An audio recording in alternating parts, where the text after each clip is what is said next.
तो जैसा कि मैंने आपको कहा था कि वेस्ट इंडीज इस मैच को ज़्यादा से ज़्यादा 3 दिन तक खींच पाएगी, उससे ज़्यादा ये मैच नहीं चलने वाला है और हालात भी वैसे ही लग रहे हैं। टीम इंडिया ने अपनी पारी को डिक्लेयर कर दिया है और वेस्ट इंडीज़ की बल्लेबाजी शुरू हो चुकी है।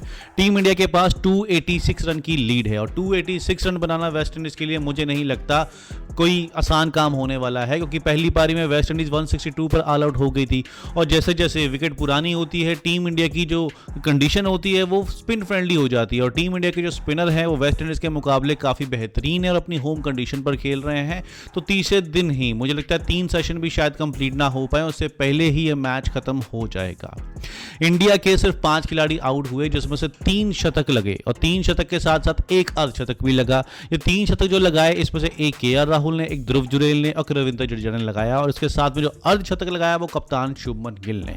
अगर शुभमन गिल गलत शॉट खेलते हुए आउट ना होते तो भाई साहब आपको 4 शतक देखने को भी मिल सकते थे, क्योंकि कप्तान साहब अच्छी फॉर्म में लग रहे हैं। इंग्लैंड टूर पर हमने देख लिया था किस तरीके से उन्होंने डोमिनेट किया था और उसी फॉर्म को बरकरार रखते हुए इस मैच में नहीं तो अगले मैच में पक्का शुभमन गिल के बल्ले से शतक आने ही वाला है। केएल राहुल, ध्रुव जुरेल और रविंद्र जडेजा इन तीनों ने शतक लगाए, लेकिन आज की जो लाइमलाइट लूट के ले गए वो थे ध्रुव जुरेल। ध्रुव जुरेल ने अपना पहला शतक बनाया करियर का और शतक के बाद जो उन्होंने सेलिब्रेशन किया है ना भाई साहब, वो सेलिब्रेशन देख के सारे लोग खुश हो गए। उन्होंने अपना ये सेलिब्रेशन डेडिकेट किया है इंडियन आर्मी को। जी हाँ, उन्होंने सेलिब्रेशन कुछ ऐसा किया था, जब उन्होंने 50 बनाए तो उन्होंने ये सल्यूट वाला सेलिब्रेशन किया था और उसके बाद जब 100 बनाया तो पूरा प्रॉपर गन लेके जिस तरीके से जो इंडियन आर्मी करती है, पैर पटक कर सल्यूट मारती है, वैसा ही सेलिब्रेशन ध्रुव जुरेल ने किया। मैच के बाद जब ध्रुव जुरेल से पूछा गया कि ये सेलिब्रेशन आपने किसको डेडिकेट किया है तो उन्होंने बताया कि उनके जो फादर हैं जिनका नाम है नेम सिंह, वो कारगिल जब वॉर हुई थी उसमें उन्होंने पार्टिसिपेट लिया था, तो उन्होंने ये शतक उनको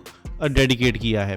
बचपन से ही वो आर्मी लोगों के पास रहे हैं, आर्मी का उन्होंने कल्चर देखा हुआ है, उनको पता है कि आर्मी लोगों की लाइफ जो है वो कितनी टफ होती है। इसलिए मैंने बड़े लंबे अरसे से सोच के रखा था, अपने मन में रखा था कि जब मैं शतक बनाऊंगा मैं इस तरीके का सेलिब्रेशन करूंगा और इंडियन आर्मी को डेडिकेट करूंगा।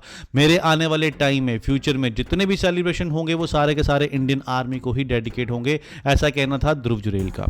ध्रुव जुरेल ने शतक तो बनाया, लेकिन शतक बनाते साथ ही उन्होंने कुछ सवाल भी खड़े कर दिए। तो सवाल क्या खड़े हुए हैं हम सब जानते हैं। ध्रुव जुरेल ऋषभ पंत की जगह पर खेल रहे हैं, ऋषभ पंत इंजर्ड हैं इसलिए टीम से बाहर हैं और टेस्ट टीम में एज अ विकेट कीपर हमेशा प्रेफरेंस ऋषभ पंत की रहती है और ऋषभ पंत टेस्ट टीम में आई थिंक टीम इंडिया के सबसे बेस्ट बल्लेबाज भी हैं। उन्होंने बहुत से ऐसे मैच जिताए हैं जिसका यकीन करना मुश्किल है। ऑस्ट्रेलिया के अंदर, इंग्लैंड के अंदर बहुत सी अच्छी पारियां उन्होंने खेली हुई हैं, तो टेस्ट में उनको बाहर रखना तो नामुमकिन है। लेकिन सवाल ये है क्या ये दोनों बल्लेबाज, दोनों विकेट कीपर बल्लेबाज इकट्ठे नहीं खेल सकते?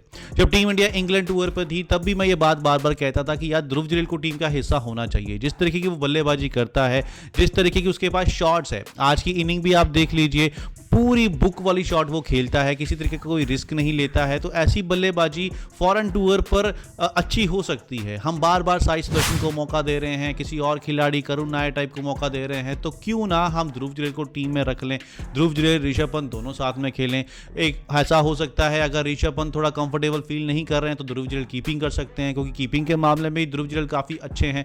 आपने देखा किस तरीके फील्डिंग करते हुए एज अ कीपर उन्होंने डाइव करके सुपरमैन की तरह बॉलें रोकी थी। तो भाई साहब कीपिंग के मामले में ऋषभ पंत से वो कम नहीं है। हाँ, ऋषभ पंत का अपना अलग स्टाइल है, स्टंप के पीछे जिस तरीके से वो खिलाड़ियों को मोटिवेट करते हैं, बोलते हैं, पंप अप करते हैं खिलाड़ियों को, दूसरी ऑपोजिट खिलाड़ियों को वो स्लेज करते हैं, वो उनका अपना स्टाइल है। लेकिन ध्रुव जुरेल भी कीपिंग में कम नहीं है। ये हमने आज के मैच में भी इससे पहले भी देखा है। जब ऋषभ पंत इंजर्ड हो गए थे तो उनकी जगह इंग्लैंड टूर में ध्रुव जुरेल विकेट कीपिंग करने आते थे, तो उन्होंने अपनी विकेट कीपिंग से काफ़ी इंप्रेस किया था।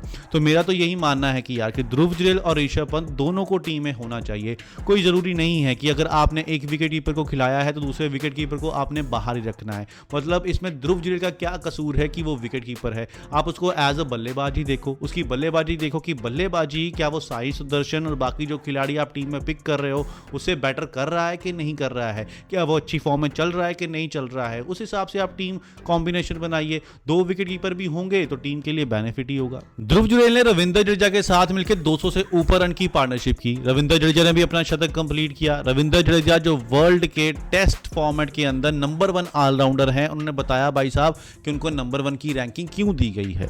एक साल में ये उनका दूसरा शतक है भाई। जब से उन्होंने T20 से रिटायरमेंट लिए ना, टेस्ट में उनकी बल्लेबाजी देखने लायक है भाई। इंग्लैंड टूर आपको याद होगा, जब टीम इंडिया का लोअर ऑर्डर क्रैश हो जाता था तब रविंद्र जडेजा ही नीचे से आके अपनी पूरी कमान संभालते थे और बहुत सी अच्छी पारियां खेली थी उन्होंने इंग्लैंड टूर पर, जिसके कारण हम 2-2 से सीरीज बराबर कर पाए थे। अब यहां पर इंडिया में पहला टेस्ट मैच हुआ और पहले टेस्ट मैच में ही उन्होंने शतक बना दिया। भाई साहब उनकी बल्लेबाजी इतनी ज्यादा इंप्रूव हो गई है, जो पहले लगता था कि शायद रविंद्र जडेजा चलेंगे या नहीं चलेंगे, माइंड में एक डाउट होता था, अब वो किसी तरीके का डाउट नहीं है। अब तो ऐसा लगता है कि रविंद्र जडेजा चलेंगे ही चलेंगे और वो स्कोर बनाएंगे, मतलब आप उनको प्रॉपर बल्लेबाज कंसीडर कर सकते हो। अब आप देखिए इसी इनिंग के अंदर जब जब उनको लगा कि भाई साहब अभी स्ट्राइक रेट बढ़ाना है तो आगे बढ़कर इतने लंबे लंबे छक्के फेंक रहे थे। भाई साहब मानना पड़ेगा कि रविंद्र जडेजा डिजर्व तो करते हैं वर्ल्ड के नंबर 1 ऑलराउंडर बनना। और इस टेस्ट सीरीज में उनको वाइस कप्तान भी बना दिया गया है और भी ज्यादा जिम्मेदारी दे दी गई है। वाइस कप्तान जब उनको बनाया गया तो भाई साहब उनका रिएक्शन ऐसा था कि मुझे तो पता ही नहीं था। जब टीम अनाउंस हुई, मैंने अपने नाम के आके देखा वाइस कैप्टन का टैग लगा हुआ है, तब मुझे पता लगा कि मुझे इस सीरीज में वाइस कप्तान बनाया गया है। और ठीक है, रविंद्र जडेजा सीनियर हैं, शुभमन गिल को कप्तान बनाया गया है, उसके बाद अगर वाइस कप्तान बनाना किसी को डिजर्व करता है तो वो रविंद्र जडेजा को ही डिजर्व करता है, क्योंकि हमको पता है 2 टेस्ट मैच होने वाले हैं, दोनों टेस्ट मैच शुभमन गिल खेलेंगे तो कप्तानी तो वही करने वाले हैं। नाम के लिए आपने किसी को भी वाइस कप्तान बनाना है तो बना दिया, लेकिन रविंद्र जडेजा को आपने रिस्पेक्ट देते हुए एज अ सीनियरिटी उनको वाइस कप्तान बनाया, ये एक अच्छी बात थी। बीसीसीआई की तरफ से ये अच्छा कदम था। वेस्ट इंडीज तो मैंने पहले ही कहा था यार, टीम इंडिया की बराबरी नहीं कर सकती, ऊपर से इंडिया में आके जब उसको खेलना हो तो बिल्कुल ही मुकाबला नहीं होगा। ये तो टीम इंडिया के लिए सिर्फ प्रैक्टिस मैच की तरह है। हाँ, आप ये कह सकते हो वर्ल्ड टेस्ट चैंपियनशिप को देखते हुए टीम इंडिया के लिए दोनों टेस्ट मैच जीतकर अच्छे पॉइंट्स लेने का ये मौका है। वर्ल्ड टेस्ट चैंपियनशिप के फाइनल में अगर टीम इंडिया पहुंचती है तो जो वर्ल्ड टेस्ट चैंपियनशिप का टैग अभी तक टीम इंडिया नहीं जीत पाई है, उसको पूरा करने की टीम इंडिया कोशिश करेगी। यही वो सोच थी जिसके कारण टीम इंडिया ने अपनी पूरी स्ट्रेंथ यहां पर उतारी है। गेंदबाजी में जसप्रीत बुमराह को भी खिलाया है, नहीं तो अदरवाइज हमेशा यही चर्चाएं होती हैं कि जसप्रीत बुमराह को रेस्ट दे दी जाए, उनकी इंजरी हमेशा एक कंसर्न रहती है। लेकिन वेस्ट इंडीज जैसी टीम के सामने अपने घर पर भी जसप्रीत बुमराह अगर खेल रहे हैं तो इसका मतलब यही है कि वो वर्ल्ड टेस्ट चैंपियनशिप के फाइनल की तरफ टीम इंडिया और बीसीसीआई की नजर है, इसलिए पूरी प्रॉपर प्लेइंग 11 यहां पर उतारी गई है। हो सकता है दूसरे टेस्ट मैच में जसप्रीत बुमराह को रेस्ट दे दी जाए, पॉसिबल है। अब देखना होगा दूसरे टेस्ट मैच में ही कि प्लेइंग 11 क्या सामने आती है।